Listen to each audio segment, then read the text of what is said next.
thanks very much. And now I'm going to go to our third question, which is on this crucial issue of housing.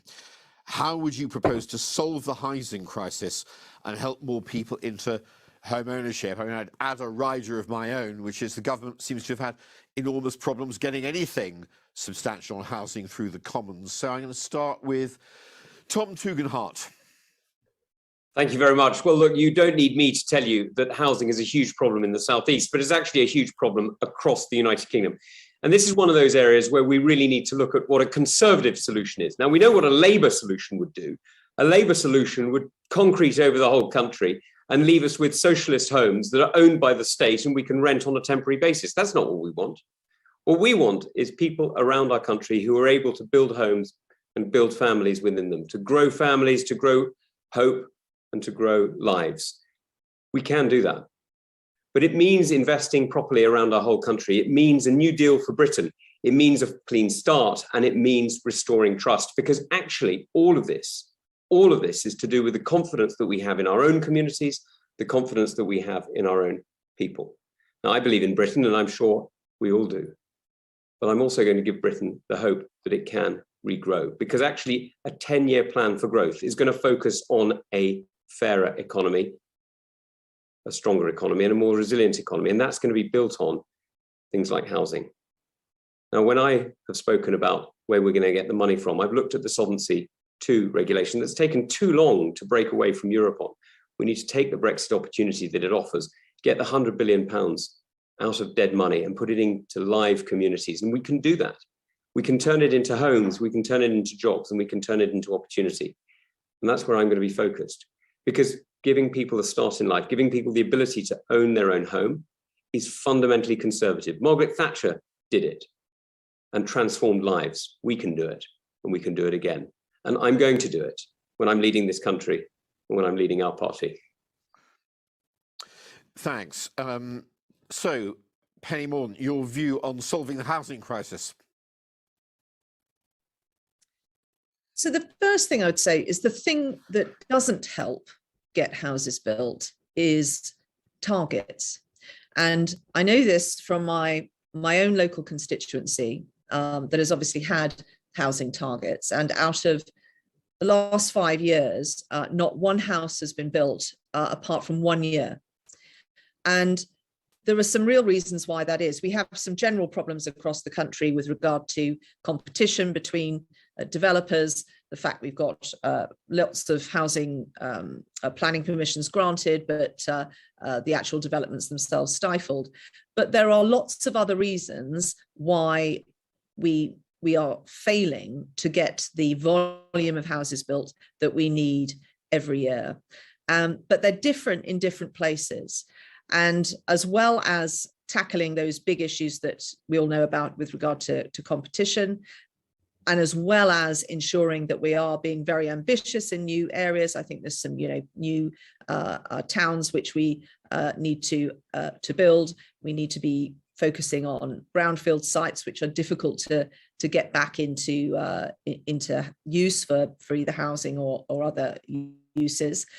But there are all sorts of other levers in government that, unless we address, we will not unlock this. So just to give you one example, the Valuation Office. Some of the Valuation Office's rebanding policies are stifling much needed development, and also development that would take the pressure off housing stock. For example, shared living accommodation for young professionals wanting to get on the housing ladder. So I think we have to take a different approach to this. Rishi, I'm sure, will smile because he knows I've been writing to him for about 2 years about these sorts of issues. But the Valuation Office might sit with him, but in fairness to him, the policy doesn't. So unless we've got something that's looking across the whole of government at these issues, we're never going to get where we need to be. And the final point I would make is about planning departments. We have very little capacity in planning departments, and I don't just mean in terms of numbers of people. I mean the actual skill sets, the ambition, the vision, and the support for them. I'm a big fan of neighbourhood planning forums. If you look, they are actually coming up with more ambitious housing schemes than their local authorities and the targets that we are enforcing on them. So I say, let 1,000 flowers bloom, build capacity in housing departments, get a task force in government that relentlessly focuses on increasing the number of houses that are being built, and then get all parts of government pulling in the right direction. That is the only way we are going to actually meet the demand out there and give our population any chance, particularly young people, of getting on the housing ladder. Okay, Kemi Badenoch. Thank you, Paul. I've been a minister in the housing department now for a while, and I have seen the acute housing crisis from a different perspective as a constituency MP. The issue we have is around supply. However, we're unable to supply the homes because it is very difficult for communities to accept them because of the way that the homes are delivered. Penny's absolutely right when she talks about housing targets. It scares people when we talk about building 300,000 homes because it sounds like all these homes are coming next door to them. And one of the things that they really want to see is the infrastructure that's going to support the homes. We have not been good at delivering the infrastructure for housing before the homes are built. We need to do that. And it isn't just physical infrastructure like roads and bypasses, it's things like GPs and schools. People want to live in nice communities. They want homes, not just houses, but we keep talking about houses as if they are a commodity rather than something that people need to survive. And I think we can do better than that. I think that there are issues around developer oligopolies. We have lost quite a lot of small to medium-sized builders, which means that many of those large corporations that deliver homes build the sorts of homes that people don't actually want to live in. They're ugly, people get trapped in them. There are lots of issues around leasehold. And these are things that we have been solving within the Department for Levelling Up Housing and Local Government. There is also the issue about the asset bubble. This does relate to the economy. With all of the quantitative easing that's been happening for well over 10 years now, people feel that housing is the only safe place to put their money. We need to change that and free up homes so that they're not just investments for people who already have homes. So tackling buy-to-lets, especially in places on the South Coast where people have second homes, but those local people are not able to purchase homes there. So dealing with affordability is also critical. We do also need better planning. We need to look at migration, look at numbers that particular communities have to accept when we're sorting out planning for homes. Penny's also right about the issue with planning departments. It is very difficult for the planning departments to fight the very, very well paid planning QCs who are able to manipulate the system. When we were in the department, we had an acronym for Biden, and it stood for beauty, infrastructure, development, environment, democracy, environment, and neighborhoods. That's what we believe can be done to deliver the homes that this country wants. And that's exactly the sort of agenda that I would have in order to sort out the housing crisis. Thank you. All right, okay, Kemi, thank you very much. Liz Truss, there's been a lot of talk so far from the other candidates about local control, opposition to targets, infrastructure and all that.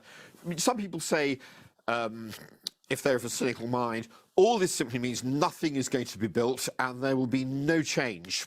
So what's your view?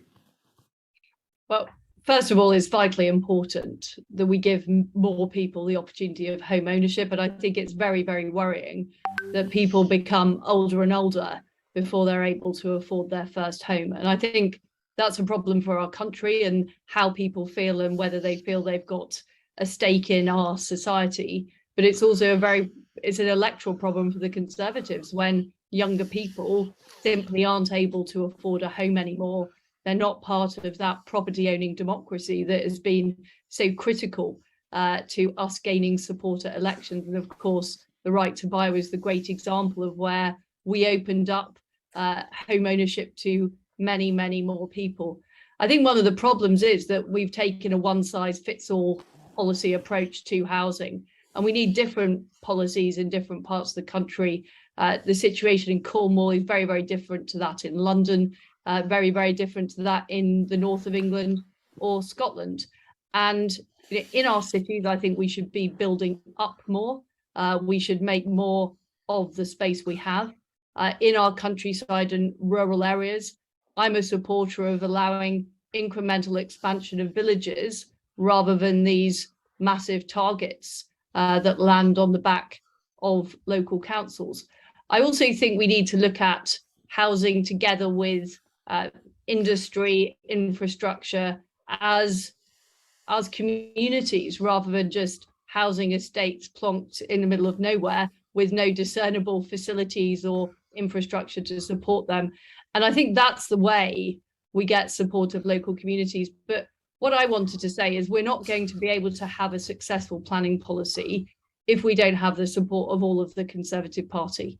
I don't want to see another planning war like we've had before. So it's very, very important that we have policies that command local consent, that local people can support, because they know that it's going to help their children, their grandchildren, their friends get on the housing ladder. And that's how we need to develop that policy.